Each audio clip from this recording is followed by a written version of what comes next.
Jules, ngayon pag-uusapan natin kasi patuloy niya nilalabanan ng ating bansa ang violence against women and children. Of course, meron tayong tinatawag na 18-day campaign. Of course, para malaman yan, let us all welcome our very special guest this morning. We have Director Emeline Verzosa, Philippine Commission on Women. Good morning. Welcome to Good Morning, Diane. Good morning, Jules.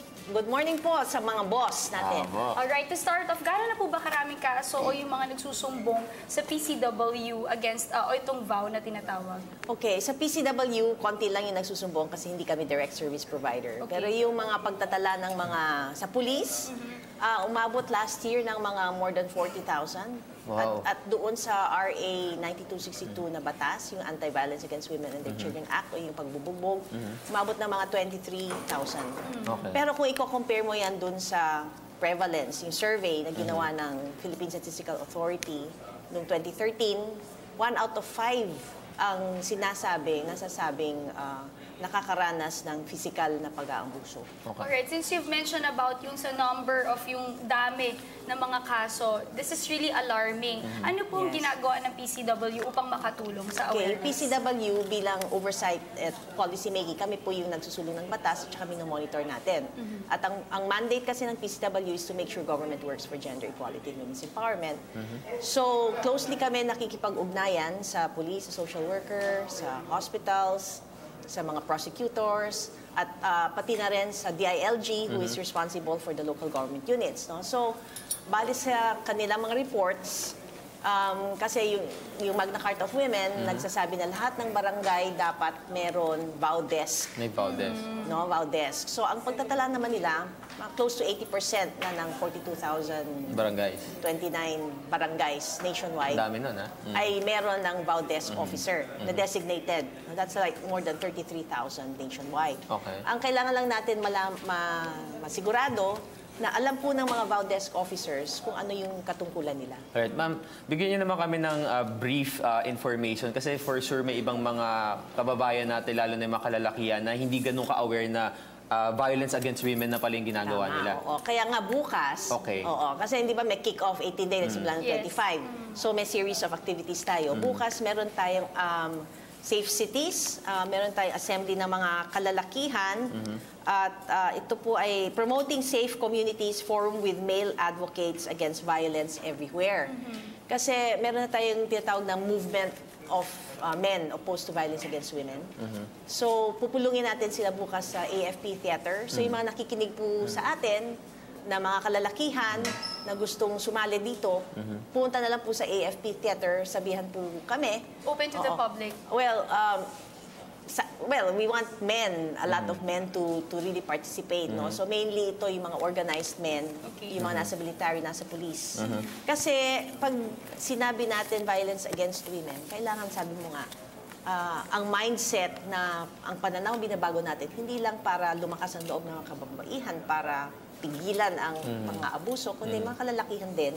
Dapat alam nila ang kanilang responsibility na hindi dapat sila mangbubog, mangbastos, Manigaw. manigaw. Baka akala kasi ng mga ibang kalalakihan, normal pa yun, okay pa yun, kunyari Yes. away mag-asawa. Yun yung isa sa mga magandang talakayan. Pati, Director, yung mga kababaihan na hindi nila alam talaga yung karapatan nila. Tama. Yes. Yung iba na hindi talaga aware sa mga nangyayari at hindi natatakot sila magsumbong kasi natatakot siguro dun sa asawa o dun sa bumubugbog sa kanila. Yes. So maganda na dinagdagan natin yung vow desks, di ba? Per At least, barangay. may educate yung mga kababaihan. Tsaka yung promoting safe communities, yung wala pa tayong batas dun sa street harassment. Yung mga pagsipol-sipol. Pagsipol-sipol, dadaan ka, may mga construction work, o may mga umpuk-umpuk dyan na mag-inuman, tapos sasabi, wow, ganda. Yung mga normal na sitwasyon, pagsipol. no? Hindi ba? Wala tayong batas nun. Kaya yun ang pinopromote ngayon ng UN Women. Okay. May pilot sila sa Payatas at saka sa Bagong Silangan sa Quezon City na talagang kailangan may awareness rin tayo na hindi tama yung kagagawa na gano'n.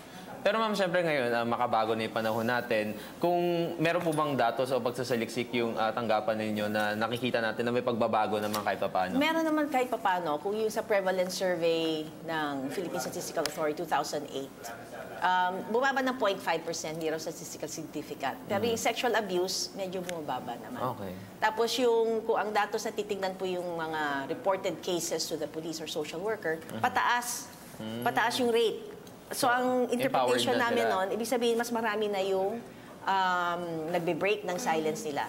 Dumadami That's na yung good. nagre-report na alam nila na meron maaaring gawin para mahinto yung pang-abuso. Okay, so Director, let's focus more on the 18-day campaign Yes. against VAU. Gusto natin malaman, since you've mentioned about yung sa mga forum, ano pa po, what are the other activities that you will be doing? Okay, unang-una yung meron Orange the World campaign kasi ang United Nations, no? So dito sa Pilipinas, sinasabi natin orange your icon. Kaya yung Quezon Memorial Circle, ang balita ko meron silang orange decorations or orange lights. Sa Luneta rin, meron silang mga orange. So inihikayat natin yung mga hindi pa ho naglalagay ng orange na decorations sa kanilang mga building, ipakita natin na kasama tayo dito sa kampanyang ito. Bakit orange? Kasi gusto natin bigyan yung mga naabuso mga kababaihan at mga kabataan ng babae na meron silang pag-asa. There is a bright future for them, kaya orange yung ating mga ang ating tema ngayon. No? So bukas, tulad ng sinabi ko, meron promoting safe communities, so Forum for Male Advocates sa AFP Theater. Sa next day, sa December 2, yung mga violence against women desk officers po ng National Capital Region, ng Metro Manila, kung hindi pa ho kayo nagko-confirm, pumunta po tayo sa Bayview Hotel, ito sa Rojas Boulevard. Kasi 500 ho yung aming expected dyan, Metro Manila wide lang, para matutunan po ng mga violence against women desk officers kung ano talaga yung mga katungkulan nila. Okay, ayan. Tapos meron pa tayong film showing Alright. sa December 10 to Anong movies 12. to, ma'am? Barber's Tales. Ang ganda ng Barber's Tales. Oo, walang rape sa Bontoc at saka Laureana. So mga violence against women related films yan. Sa NCCA yan, sa Intramuros. National Commission on Culture and the Arts Theater. So yung mga estudyante, mga Sa malapit Intramuros doon sa area. Intramuros area, punta lang po kayo, meron film showing. Punta lang ho sila sa website namin, Okay. www.pcw.gov.ph para tingnan po yung mga line-up ng mga activities. Alright. Supportahan natin yan. Last year, sumuportang GMB dyan at buong PTV. Yes, oo. Okay. At gusto ko rin pasalamatan lahat po yung mga nakikipag-cooperate sa mga LGUs. Alam ko may kanya-kanya silang mga activities throughout the 18-day.